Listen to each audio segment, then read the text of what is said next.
It's on here now. The goalkeeper's beat, and South Africa have done Gabriel Shaker Sport 2010.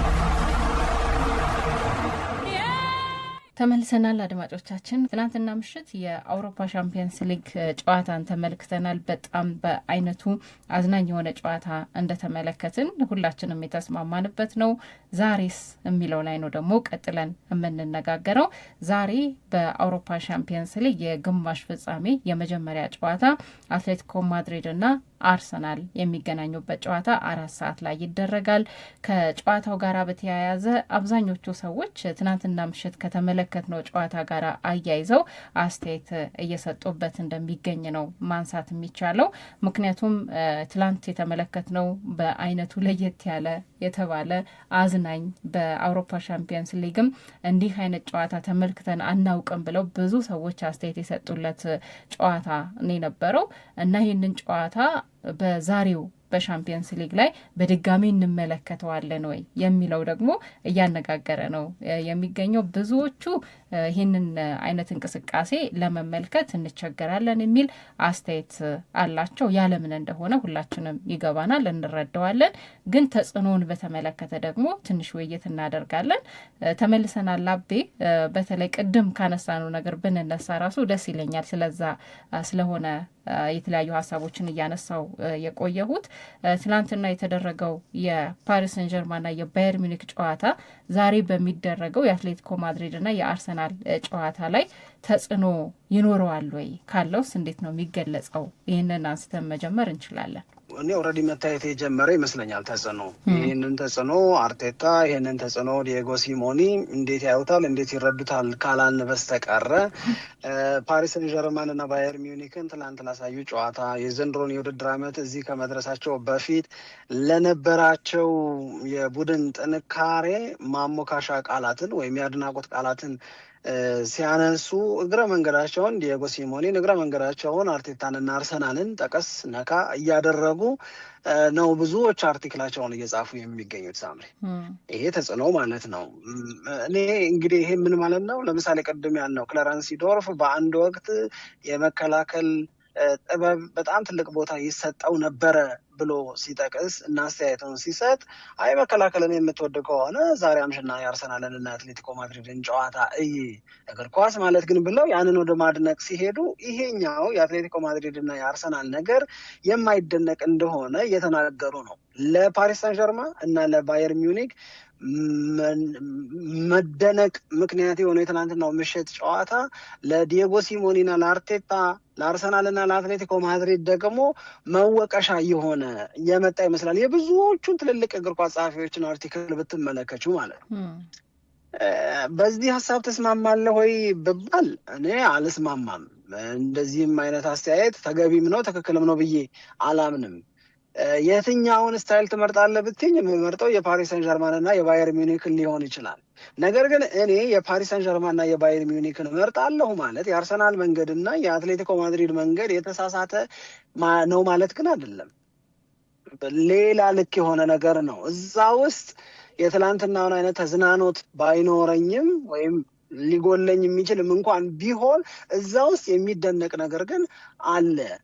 አሁን ይሄ አትሌቲኮ ማድሪድን እና አርሰናልን የምናይበትን አይን በተመለከተ ወይም ከአርሰናል እና ከአትሌቲኮ ማድሪድ እስከ ግማሽ ፍጻሜ መድረሳቸው ድረስ የተፈጠረብን ኢምፕሬሽን አላረለ ስለነሱ የተሰማን ስሜት ስለነሱ ያወቅነው ነገር ትናንት ካየነው ጋር ሲነጻጸር ትንሽ ደስታን የሚያጎድል ወይም የመዝናናት ስሜትን የሚያጎድል አድርገው እያዩት መሆኑን ተረድቻለሁ።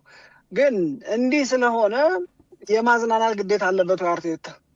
እንዲህ ስለሆነ በአትሌቲኮ ማድሪድ እንደ ባየር ሚኒክ ልሁን ብሎ በድንገት ዛሬ ተነስቶ ሊሆን ይችላል ወይ? እንደ ፓሪስ ሰን ጀርማን ልሁን ብሎ በድንገት ተነስቶ ሊሆን ይችላል ወይ? አይሆንም። በቃ አትሌቲኮ ማድሪድና አርሰናልን አንድ የሚያመሳስላቸውን ነገር ልንገርሽ፣ ባላቸው የመከላከል አቅም የሚኮሩ መሆናቸው ያመሳስላቸዋል። አንድ በዚህ በጣም ደስተኛ ሆኖ ነው የሚናገሩት። ሪከርዳቸውን በዛ ረገድ በጣም ጥሩ ነው። ሁለተኛው ሌትሊ አንድ ጎል አግብተው 1-0 ቢያሸንፉ በቃ በጣም በቂ ነው ብለው የሚወስዱት 90 ደቂቃ ፓሪስ ሳን ጀርማ ያደረገውን አይነት ባየር ሚዩኒክ ያደረገውን አይነት እሱ 5 ቢያገባ እኔ 6 አገባለሁ እሱ 4 ቢያገባ እኔ 5 አገባለሁ በሚል አይነት ሜንታሊቲ አይደለም። እንዴት እንዳገባብኝ ላድርግ ነው።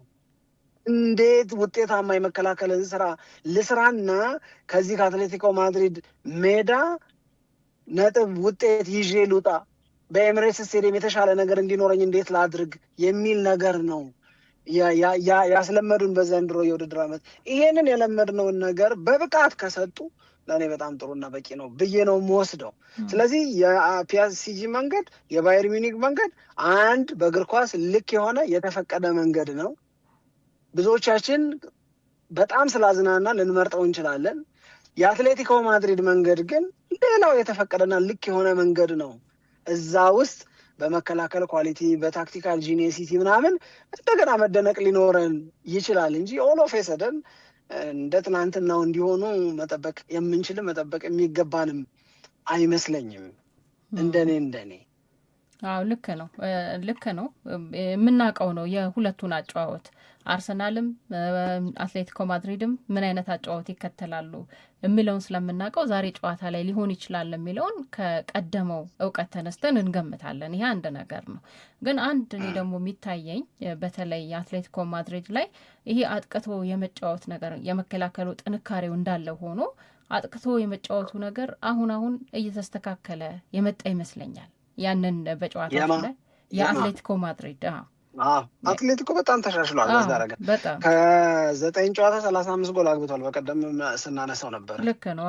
እና ይህንን ጎል የማስቆጠር ጨዋታዎች ላይ የማጥቃት ሂደቱን የበለጠ እያጠናከረ ስለመጣ እንደገና ደግሞ እንደ አልቫሬዝ አይነት ጎል ማስቆጠር የሚችል ተጫዋችን በውስጡ ስላካተተ አሁን የሚገኙ አጋጣሚዎችን በመጠቀም ረገድ የበለጠ ፍሩትፉል ሊሆን ይችላል የሚል አስተያየት መስጠት የሚቻል ይመስለኛል። ለምሳሌ ከማንቸስተር ሲቲ ወደ አትሌቲኮ ማድሪድ ከሄደ በኋላ አልቫሬዝ 65 የጎል ኮንትሪቢዩሽን አለው።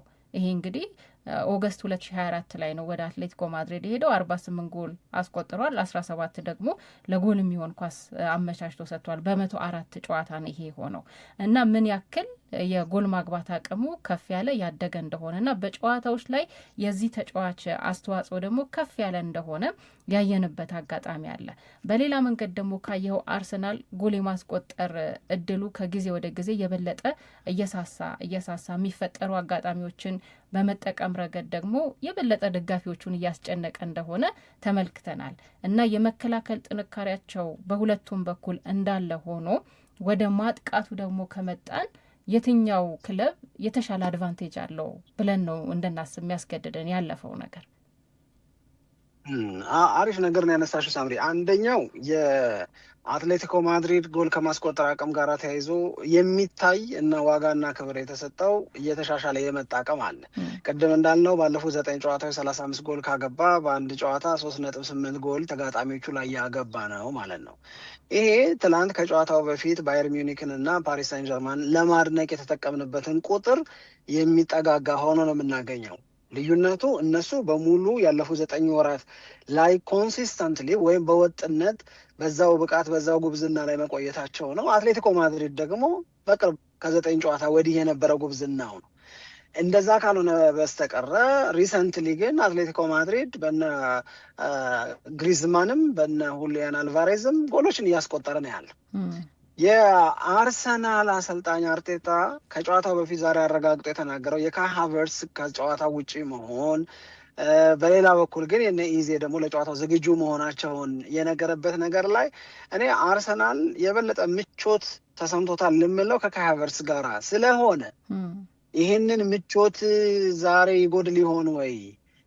ምናልባት እሱ በሌለበት የሚሰለፈው ደግሞ የአርሰናልን የማጥቃት እንቅስቃሴ የማጥቃትን አቅም ወደፊት እንዲያሳልጥ ጎሎችን እንዲያስቆጥር እንግዲህ በዋንዳ ሜትሮፖሊታኖ ወይም በአትሌቲኮ ማድሪድ ስቴዲየም የሚደረገው ጨዋታ ላይ ነገሮች ቀላል አይሆንም። ምክንያቱም ቅድም እያነሳን ያለ ነው የመከላከል አቅማቸው ጥሩ ስለሆኑ ቡድኖች ነው የምናወራው። አትሌቲኮ ማድሪድ ለማጥቃት ይሄዳል ማለት ተከላካዩ እንደው ክፍት ብሎ ነገሮችን ለተጋጣሚው ለአርሰናል ቀላል ያደርጋል ማለት አይደለም። እዚህ ላይ ነው እንግዲህ ትልቅ ኃላፊነት የሚኖርበት ማን በካይ ሃቨርትዝ ቦታ ላይ የሚገባው ዮኬሬሽ ይሄንን ማድረግ ማን እንደሆነ ማሳየት ይኖርበታል። አሁን እንግዲህ ኢዜ ከተመለሰ የኢዜ መኖር በጣም በጣም ትልቅ ነገር ነው የሚሆነው ምንም ጥያቄ የለውም። ግን እዛ ቦታ ላይ የአትሌቲኮ ማድሪድን ያህል በግል ተጫዋቾችም አንጻር ስታይ ሙሉነት አላይም። አርሰናል ቤት ነኝ ከማጥቃት አንጻር የማን ይሻላል አለ ያልሽኝ? ልክ ነው። የአትሌቲኮ ማድሪድ ተጫዋቾች ከረንት ፎርማቸው ከአርሰናል የማጥቃት ተጫዋቾች አንጻር ሲታይ ለእኔ በጣም የተሻለ ይሆናል። በተለይ የካይ ሃቨርትዝ አለመኖር ከሚፈጠሩ የግብ ዕድሎች ውስንነት ጋር በተያያዘ አሁን ድረስ ሙሉ በሙሉ ተቀርፏል ለማለት አቅም የማጣበት የቪክቶር ዮኬሬሽ እና የቀድሞ የአርሰናል ተጫዋቾች እና ከሱ በፊት አርሰናል ቤት የነበሩ ተጫዋቾች መካከል ያለው ተግባቦት ገና ነው። ምናልባት ቡካዮ ሳካ ሲሰለፍ ከሆነ የቡካዮ ሳካ መመለስ ምናምን እያልሽ ነው የምትሄጂው። ግን በዛሬው ጨዋታ ምን ትጠብቃለህ ብትይኝ ግን እኔ የምጠብቀው በዋንዳ ሜትሮፖሊታኖ አትሌቲኮ ማድሪድ ወደ ፍጻሜ ሊያሳልፈው የሚችለውን ውጤት ለማምጣት የሚለፋበት፣ አርሰናል ጌሙ በኤሚሬትስ ስቴዲየም የሚወሰን እንዲሆን ለማድረግ የሚጫወትበት ይሆናል ብዬ ነው የማስበው። ስለዚህ የበለጠውን ጥንቃቄ ወስዶ አርሰናል ጨዋታውን ሊያደርግ እንደሚችል እንጠብቃለን። በመልሱ ጨዋታ ላይ ቢያደርግም ልክ ነው ነው የምለው። እሱማ ስህተት ነው ማለት ሳይሆን ያው የሚጠበቀው ነገር ነው። በመልሱ ጨዋታ ላይ በሜዳው የበለጠ እድል ይኖረኛል ብሎ ስለሚያስብ እንደገና ደግሞ የፕሪሚየር ሊግ ጨዋታም ላይ ያሉት አጣብቂኞች ወይንም ያለበት ጫና የበለጠ እዚህኛው ጨዋታ ላይ ጥንቃቄን ለማድረግ ጉልበትም በአብዛኛው ላለማባከል ሊመርጥ ይችላል ተብሎ የሚታሰብበት ነው። ግን ኧረ ብሎ ነገር የለም። እሺ እንዴት ነው ጉልበት አለማባከል የሚባል ነገር የለም። በታሪኩ እኮ አሸንፎት አያውቅም ይሄንን ዋንጫ እኮ። ግን የመልስ ጨዋታ ስላነሳም ብዬ ነው የኮልሽ በዚህ የግማሽ ፍጻሜ ጨዋታ አርሰናል እንግዲህ ሰው የሚሰጠው የአቅሙን ሰጠ ከተባለ የአቅሜን 100% መስጠት ነው አይደል? ተበድሮ የሚሰጠው አቅም ካለው ተበድሮ የሚሰጥበት ጨዋታ ነው ሳምሪ ጨዋታ። የፕሪሚየር ሊጉን ጨዋታ ሳያስቡ በሙሉ ሁኔታ ይጫወታሉ ብለህ ታስባለህ? በጭራሽ ፉልሃምን እያሰቡ አይጫወቱትም ይሄን ጨዋታ። ከተጫወቱት ብድሮችም ጅሎችም ናቸው። በእውነት ነው። ግን በአንድ ጨዋታ ነገሮችን የመጨረስ ሂደት እኮ በብዛት አርሰናል የለውም እኮ። አሁን እኮ ያልቃል አላልኩም እኮ እኔ። በአንድ ጨዋታ እንዳያልቅም ራሱ ለማድረግ አትሌቲኮ ማድሪድ አሸንፎሽ ለምሳሌ 4-1 ቢያሸንፈው አርሰናልን አይ ቲንክ ዘ ጌም ኢዝ ኦልሬዲ ኦቨር ምናምን የምንልበት ውጤት እንዳይመጣም ለማድረግ 100% እና ከዛ በላይ መስጠት አለብሽ። አሸንፈሽ 2-1 3-1 አሸንፈሽ የመልሱን ጨዋታ በየበለጠ ልበ ሙሉነት እንድትጫወቹ ለማድረግም 100% እና ከዛ በላይ መስጠት አለብሽ። ለፉልሃሙ ጨዋታ የምትቆጥቢው ነገር በጭራሽ የለም እዚህ ጨዋታ ላይ በእርግጠኝነት ነው የምነግርሽ። ከሁለቱም ባዶ ነው የምትቀሪው። አርሰናል ማድረግ ያለበት they have to give 100% and more with full focus ነው የምነግርሽ በቃ። ምክንያቱም የእንግሊዝ ፕሪሚየር ሊግን እንግዲህ ዋንጫ ልናወዳደር እንችላለን። የፕሪሚየር ሊግ ዋንጫ ይሻላል ምናምን ልንል እንችላለን፣ ወይም የቻምፒዮንስ ሊግ ዋንጫ ይሻላል ምናምን ልንል እንችላለን። የፕሪሚየር ሊጉ ካልን ከ22 ዓመት በኋላ ሊያሸንፉት ነው። የቻምፒዮንስ ሊግ ካልን ግን በታሪካቸው አሸንፈውት የማያውቁትን ዋንጫ ሊያሸንፉ ነው። አርሰናል ለሁለተኛ ጊዜ እኮ ነው ፍጻሜ እንኳን ከደረሰ ፍጻሜ የሚደርሰው። 2006 ከባርሴሎና ጋር ደረሰ። ከዛ በኋላ አርሰናል በአውሮፓ ቻምፒዮንስ ሊግ የዋንጫ ጨዋታ ላይ አይተነው የማናቅ ቡድን ነው። አርሰናልን የሚያህል በጣም ምርጥ የሆነ ብራንድ ፉትቦል የሚጫወት በየዘመኑ በጣም ድንቅ ስብስቦች የነበሩት አርሰናል በቻምፒዮንስ ሊግ ለፍጻሜ ሲጫወት ያየነው 2006 አንዴ ነው። የዛም ጨዋታ ላይ በባርሴሎና ተሸንፎ ዋንጫውን አጣ። በታሪኩ ለመጀመሪያ ጊዜ ነው እኮ ለሁለት ተከታታይ ጊዜ በአውሮፓ ቻምፒዮንስ ሊግ ሴሚ ፋይናሊስት ሲሆን እኮ ለአርሰናል ሲሆን በጣም ትልቅ መጉደል ነው እኮ። ይሄ ኤፍኤ ካፕ አይደለም፣ ካራባኦ ካፕ አይደለም። ደብዘዝ ብለሽ ያኛውን የበለጠውን ትልቁን የምትይበት አይደለም። ቻምፒዮንስ ሊግ ከቻልሽ እና በጣም ከቻልሽ ብቻ የምታሸንፊ ውድድር ነው። እንኳን አሳንሰሽ ሰተሽ ልክም ሆነሽ ከባድ በጭራሽ እኔ አርቴታን በበጣም ብዙ ሌሎች ነገሮች ጠረጥረዋለሁ። በዚህ ግን አልጠረጥረውም።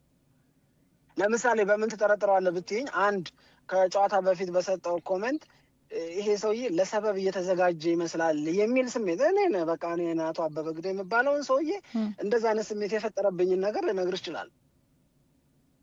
ምን አለ ከጨዋታው በፊት የሰጠው አስተያየት ላይ ይሄ ቡድን እኮ ከጥቂት ዓመታት በፊት ለ7 ጊዜ ከቻምፒዮንስ ሊግ ውጪ ነበረ እኮ። ይሄ እኮ የቅርብ ጊዜ ጉዳይ ነው። ይህንን ለምን እንረሳለን? አሁን ግን በቅርብ ዓመታት በአውሮፓ ቻምፒዮንስ ሊግ ለግማሽ ፍጻሜ ደረስን አለ። አይበቃችሁም ወይ አለው በውስጡ ለኔ ይህንንም ዋጋ ስጡት ነው። ይገባኛል። ይህንንም ዋጋ ስጡት እንጂ ድንገት አቅቶን ባይሆን ለካ የሚል ነገር ሲያስታጥቀን ነው። ገባይ ሲያስይዘን ነው። በዚህ ጠርጥሬዋለሁ። ለምሳሌ ግን አሁን በተባለው ግን እኔ እዛ ደረጃ ላይ ግን አልጠረጥረውም። በመጨረሻ ላይ መነሳት አለበት ብለን የምናስበው አንደኛው ነጥብ አርሰናል በፕሪሚየር ሊጉም ለዋንጫ የተፎካከረ ነው። እንደገና በሻምፒየንስ ሊግም ደግሞ ዛሬ የሚያደርገው ጨዋታ በጣም ወሳኝ ነው። ከሻምፒየንስ ሊግ ዋንጫ ጋር በተያያዘ ከቀደሙ ጊዜያት ብንነሳ በቅርብ ጊዜ ለ4 ዋንጫ አርሰናል እየተፎካከረ ነበር። ያንን ማድረግ ይቻላል የሚል ብዙ አስተያየት ነበር። ግን በሂደት ከካራባኦ ካፕም ከኤፍኤ ካፕም ከዋንጫ ውጭ ሆኗል እና የቀሩት 2 የዋንጫ ፍክክሮች ናቸው። ስለዚህ የሻምፒየንስ ሊግ ተጽዕኖ በፕሪሚየር ሊጉ ላይ፣ የፕሪሚየር ሊጉ ተጽዕኖ በሻምፒየንስ ሊግ ላይ እንዴት ነው የሚገለጸው ከአርሰናል አንጻር የሚለውን እናንሳና እንጨርሰዋለን። አቤ ውይይታችን እኔ ሆ ብዬ ብጀምር ኖሮ ደስ ይለኝ ነበረ። እንዴት ሆ የሚያስብል ብዬ ማለት ወይ ጉድ ምናምን አለ ወይስ ምናምን አለ ወይ ጉድ ሁሉ ምናምን አለ። በቃ ከዛ ምናምን ብጀምር ደስ ይለኝ ነበር። ለምን እንደሆነ ታውቃለች? አንዱ ፊል ያደረኩት በዛች ደቂቃ ውስጥ ፕሮሰስ ያደረገው ጭንቅላቴ ስናወራ የነበረውን ነገር ነው እና እዛ ውስጥ ካሉ ነገሮች መካከል አንዱ ታስታውሺ ይሆናል ብዬ አስባለሁ ሳምሪ፣ አርሰናል ሲቲ አርሰናል ማን ነው የፕሪሚየር ሊጉን ዋንጫ የሚያነሳው እያልን ነገሮች በአርሰናል ውጤታማነት ምክንያት ለአርሰናል የበለጠ ፌቨር ያደርጉ በነበረበት ጊዜ አንዱ ስናነሳው የነበረው ነገር ልክ ሪያል ማድሪድ ማን ሲቲን አሸንፈው ከውድድር አላስወጣውም። በማንቸስተር ሲቲ እና በአርሰናል መካከል የሚኖረው ዋንጫ የማንሳት ፉክክር ላይ አንዱ ትልቅ ተጽዕኖ ያልነው የማንቸስተር ሲቲ ከቻምፒዮንስ ሊግ መውጣት፣ የአርሰናል ግን በቻምፒዮንስ ሊግ ውስጥ መኖር በሁለቱም ውድድሮች ላይ እኩያ ትኩረት እየሰጡ መሄድ አርሰናልን ሊጎዳው ይችላል ነበር ያልነው። እኔ በትክክል የማስታውሰውን ነው የምነግርሽ። ታስታውሻለሽ? አዎ በደንብ አስታውሰዋለሁ። ልክ ነው። ለምን አሁን ለምሳሌ ውሰጁ፣ ማንቸስተር ሲቲ ከማን ጋር ተጫወተ? ከሳውዛምፕተን ጋር ተጫወተ። ከዛ ከኤቨርተን ጋር እስኪጫወት ድረስ ሜይ 4 ድረስ ምንም የለበትም። አርሰናል ኒውካስልን ገጠመ።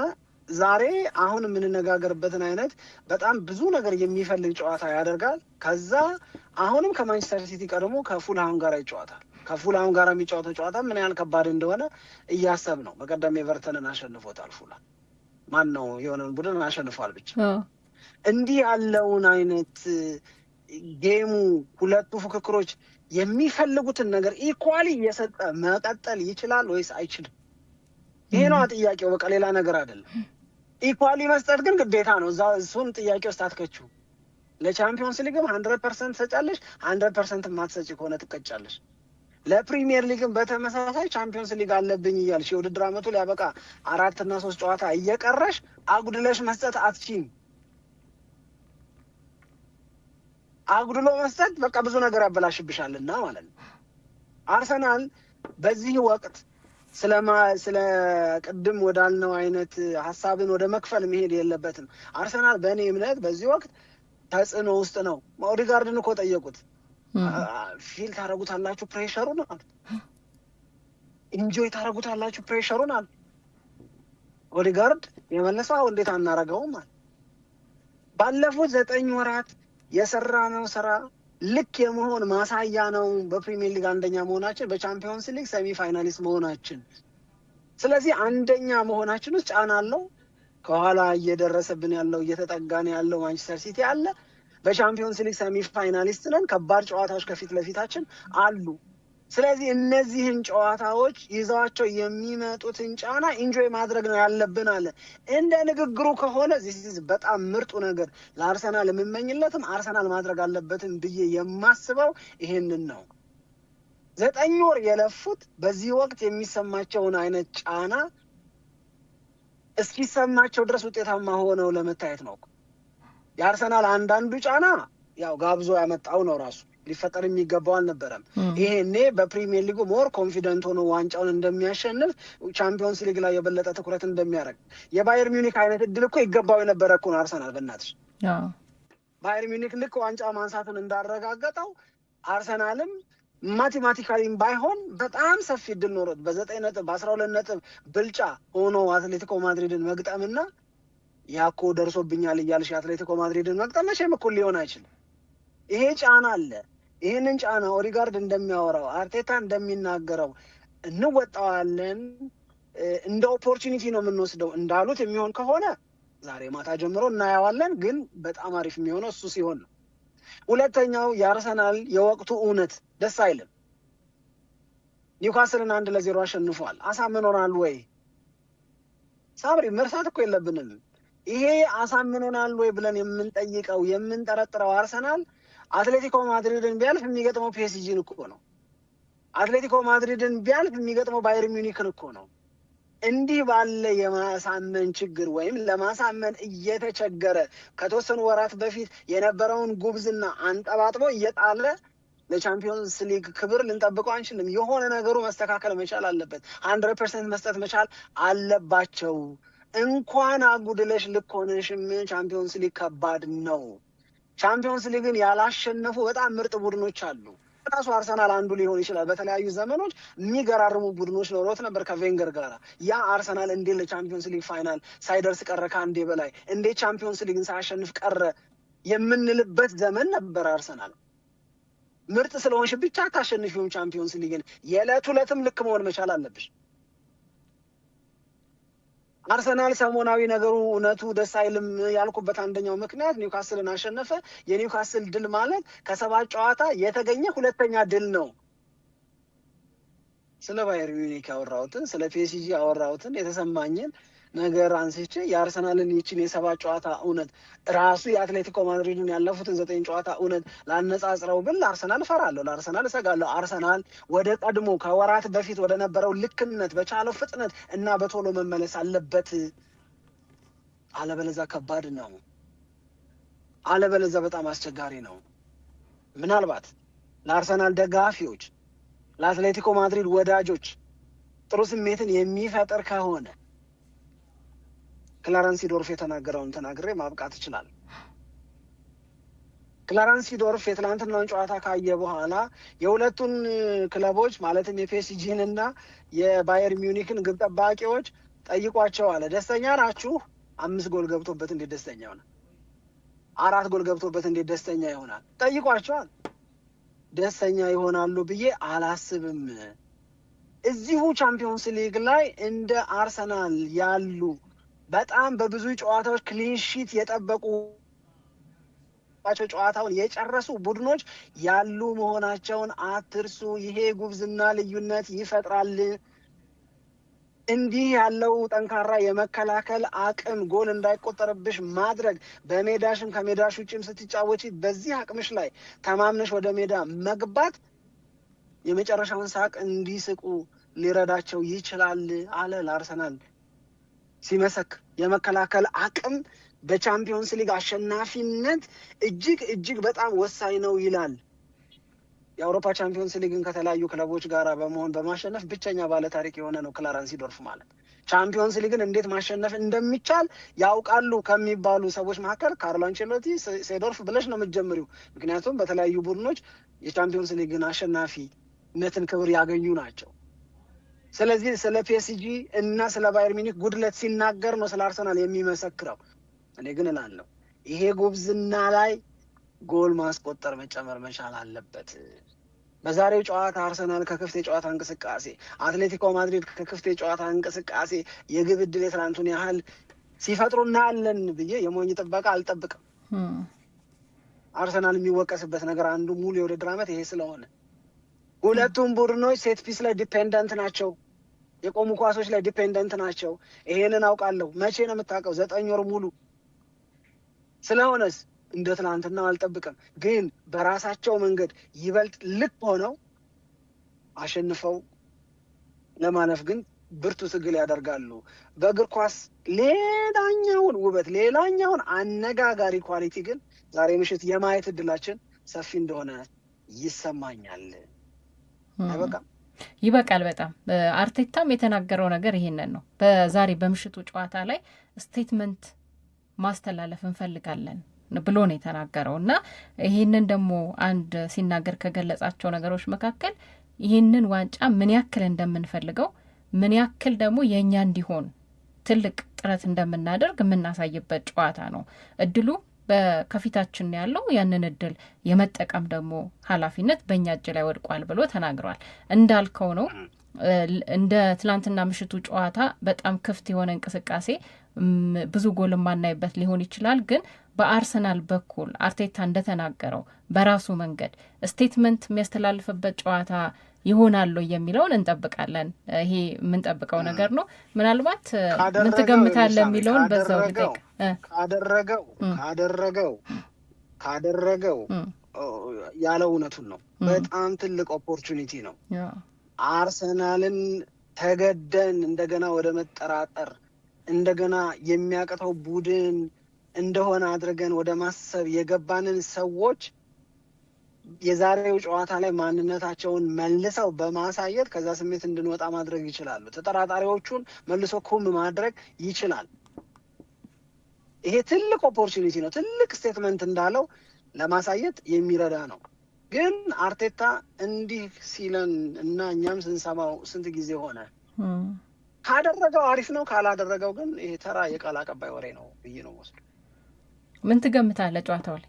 ቃል አቀባይ ሁሌም ድልም ከኛ ጎን ነው ይላል።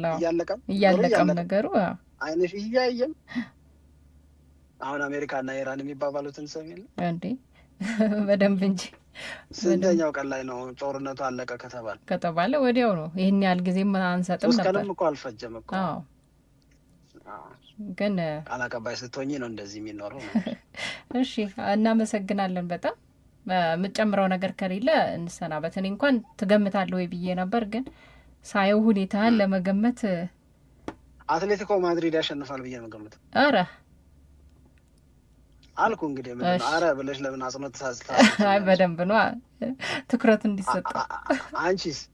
እኔ አቻ ነው የምለው። አትሌቲኮ ማድሪድ ያሸንፋል ብዬ ነው ማስበው። እኔ በአቻ ውጤት ያልቃል ነው የምለው። ወይ 0-0 ወይ የትላንት ልክነቴ ግን ዋጋ የለውም። አይ የትላንትናውማ በጣም አለው። የበለጠ ደግሞ ዋጋ የሚኖረው የሚቀጥለውን መልሱን ጨዋታ አይተን የዛሬውን ለሆነ ነገር እናደርጋለን። የዛሬውም እሺ ጥሩ ነው። የዛሬው ግን ማድሪድ ብያለሁ፣ አንቺ አቻ ብለሽ። እኔ አዎ። እሺ መልካም ቀን አቤ፣ እናመሰግናለን በጣም። እሺ ቻው ባይ።